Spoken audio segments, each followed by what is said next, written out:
कहानी की शुरुआत विंटर से होती है, जहां पर हमें एम और उसके बॉयफ्रेंड एंडी को दिखाया जाता है, जो अपने 3 दोस्तों के साथ हैं, जिनका नाम कॉल्टन, रिवर और ईडन है। ये पांचों शहर से बहुत दूर एक टाउन जो कि पूरी तरह से आइसोलेटेड है, वहां पर अपना न्यू ईयर सेलिब्रेट करने के लिए जा रहे हैं। और जब ये अपने सफर पर होते हैं, तभी रेडियो पर एक न्यूज आती है कि मौसम खराब होने की वजह से ईस्टर्न हिल्स पर एक प्लेन क्रैश हुआ है। साथ ही ऐसी भी इंफॉर्मेशन है कि शहर में कोई वायरस फैल रहा है, जिसके बाद रेडियो के सिग्नल चले जाते हैं। ये सब उस टाउन में पहुंच जाते हैं। इनके साथ जो रिवर है, ये घर उसके पेरेंट्स का है, इसीलिए उसके डैड का कॉल आता है, जो उसे कहते हैं कि तुम्हें घर का ध्यान रखना होगा, घर में कोई भी चीज खराब मत करना, खास तौर पर क्रॉकरी को, क्योंकि वो तुम्हारी मॉम की फेवरेट है। और तभी सिग्नल जाने की वजह से कॉल कट जाता है। ये सब इस घर में सेटल होने के बाद बहुत एंजॉय करते हैं, जिसके बाद ये सभी लिविंग रूम में आ जाते हैं, जहां पर एंडी को उसके फ्रेंड का कॉल आता है, जो कहता है कि अच्छा हुआ कि मैं तुम्हारे साथ नहीं आया,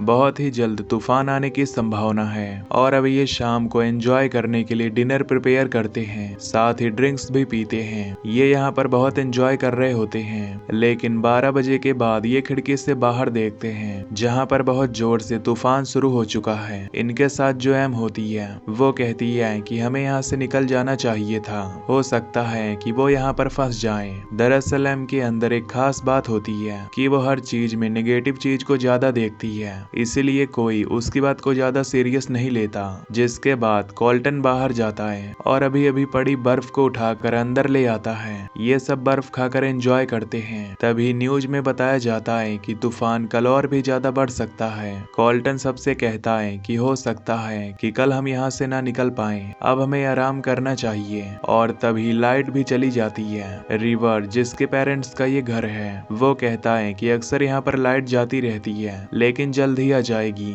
लेकिन प्रॉब्लम ये होती है कि बैकअप के लिए जो गैस थी, वो भी खत्म हो चुकी है, और इतनी ठंड में ये बिना हीटर बिना गैस के नहीं रह सकते। इसीलिए सब तय करते हैं कि ये सब लिविंग रूम में आग के पास ही सो जाएंगे। ये सब रात लिविंग रूम में गुजारते हैं। अगली सुबह उठने के बाद कॉल्टन कहता है कि हमें बाहर रोड्स को देखना होगा, अगर रास्ता सही है तो हम सब यहाँ से निकल जाएंगे। लेकिन बाहर जाने के बाद इन्हें पता चलता है कि ज्यादा बर्फ पड़ने की वजह से सभी रास्ते बंद हो चुके हैं, इसीलिए सभी वापस आ जाते हैं। इसी तरह से ये एक दिन वहाँ पर और गुजारते हैं, और अगली सुबह एक बार फिर से बाहर रोड्स को चेक करने के लिए जाते हैं, लेकिन इसका कोई फायदा नहीं होता।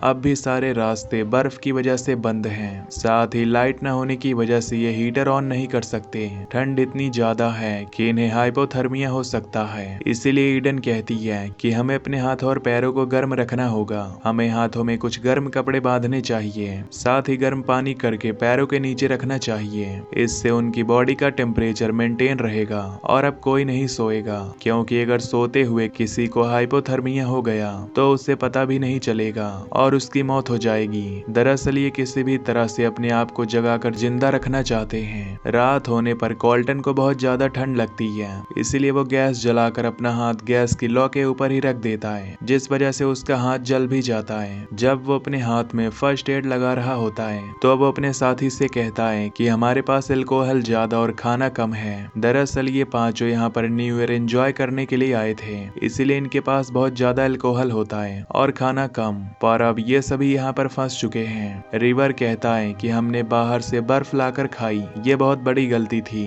वायरस फैलने की एक न्यूज हमने रेडियो पर सुनी थी, और वो सबसे पहले पानी से फैलता है। हो सकता है कि अब तक वो सभी इन्फेक्टेड हो गए हों, लेकिन एंडी उसकी बातों पर विश्वास नहीं करता।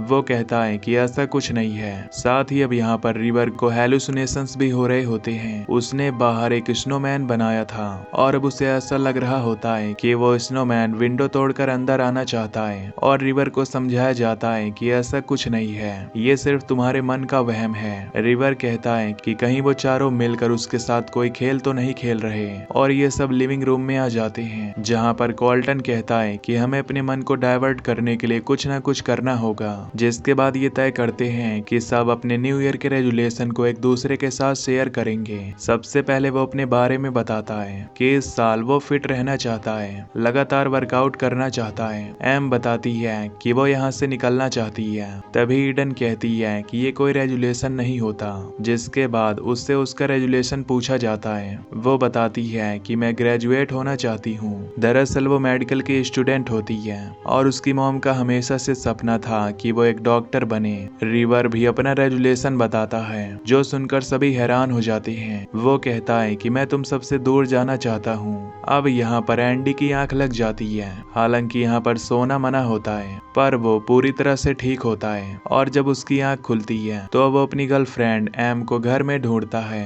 वो उसे कहीं नहीं दिखती और तभी वो देखता है कि दरवाजा खुला हुआ है। जब वो खिड़की से बाहर देखता है तो वहाँ पर उसकी गर्लफ्रेंड एम होती है, जो बिना कपड़ों के बाहर ठंड में खड़ी होती है। वो जल्दी से बाहर जाता है और एम को घर के अंदर लाता है, जिसके बाद वो एम को ब्लैंकेट के अंदर लपेट देता है। एम कहती है कि उसे दर्द हो रहा है। वहीं रिवर को अब पूरा यकीन हो चुका है कि वायरस वाली जो न्यूज थी वो पूरी तरह से ठीक है और अब ये भी उससे इन्फेक्टेड है, क्योंकि इन सब ने बाहर की बर्फ को खाया था और अब बाकी लोगों को भी यही लगता है। उन्हें लगता है कि एम इसीलिए बाहर गई थी क्योंकि उसे हेलुसिनेशन हो रहा है। वायरस की वजह से उसके दिमाग पर गहरा असर हुआ। उसे बाहर का वातावरण गर्म लग रहा था, जबकि बाहर बहुत ज्यादा ठंड है। ईडन बताती है कि पहले एक बार ऐसा एक्सपेरिमेंट हो चुका है जिसमें 5 लोगों को एक घर के अंदर रखा गया था, जिस घर में ऐसी गैस छोड़ी गई थी जिस वजह से उनको नींद न आए और न सोने की वजह से उनके दिमाग पर गहरा असर हुआ। उन्होंने हेलुसिनेशन करना शुरू कर दिया। हो सकता है कि उनके साथ भी वही सब कुछ हो रहा हो। वो बहुत वक्त से सोए नहीं हैं। साथ ही यहाँ पर ठंड भी बहुत ज्यादा है, जिस वजह से उनके दिमाग पर असर हो रहा है। एंडी कहता है कि हमारी कार में गैस है, क्यों न उस गैस से हम जनरेटर को ऑन कर दें, इससे उन्हें रिलीफ मिलेगा। और तभी रिवर, जिसके पेरेंट्स का ये घर है, वो अपनी मर्जी से बाहर गैस लेने के लिए चला जाता है, लेकिन बहुत वक्त तक जब वो वापस नहीं आता तो एंडी उसे चेक करने के लिए बाहर जाता है। वो देखता है कि रिवर वहाँ पर वॉमिट कर रहा है। दरअसल जानबूझकर वो अंदर नहीं आ रहा था।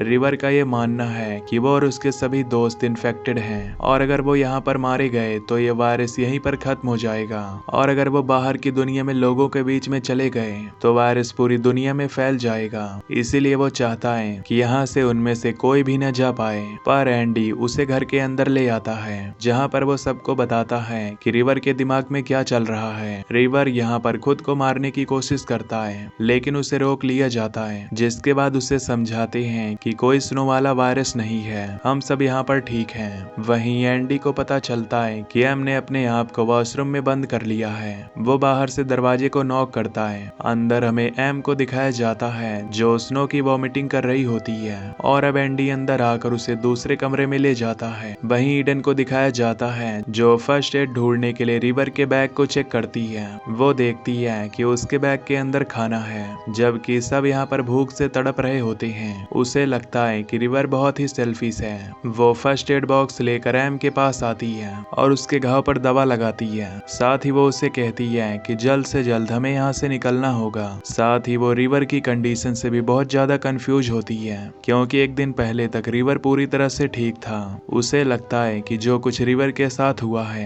वो इनके साथ भी हो सकता है, क्योंकि यह सब एक ही वातावरण में है। जो कुछ रिवर ने खाया है वो सब इन सब ने भी खाया है। और अब वो रिवर के पास जाती है और कहती है कि तुम्हें खाना अपने बैग में नहीं छुपाना चाहिए था, इस खाने पर सबका बराबर अधिकार है। रिवर उससे माफी मांगता है। ईडन उसे समझाती है कि तुम्हें अपने दिमाग पर कंट्रोल करना होगा, और तभी इन्हें एक आवाज सुनाई देती है, और जब ये उस आवाज वाली जगह पर जाते हैं तो देखते हैं कि एंडी इस घर के फर्नीचर को काट रहा है ताकि उस लकड़ी से आग जलाई जा सके। रिवर उसे ऐसा करने से मना करता है, जिस वजह से इन दोनों के बीच में हाथापाई शुरू हो जाती है और गलती से कुल्हाड़ी एंडी को लग जाती है, जिससे वो मारा जाता है। और जब एम देखती है कि उसका बॉयफ्रेंड एंडी मारा गया तो वो उसे कुल्हाड़ी से रिवर को मारने के लिए जाती है, लेकिन ईडन उसे रोक लेती है। और तभी ईडन को अपने मोबाइल फोन की रिंग सुनाई देती है, जो सुनकर वो खुश हो जाती है, क्योंकि अब तक यहाँ पर कोई कवरेज नहीं था।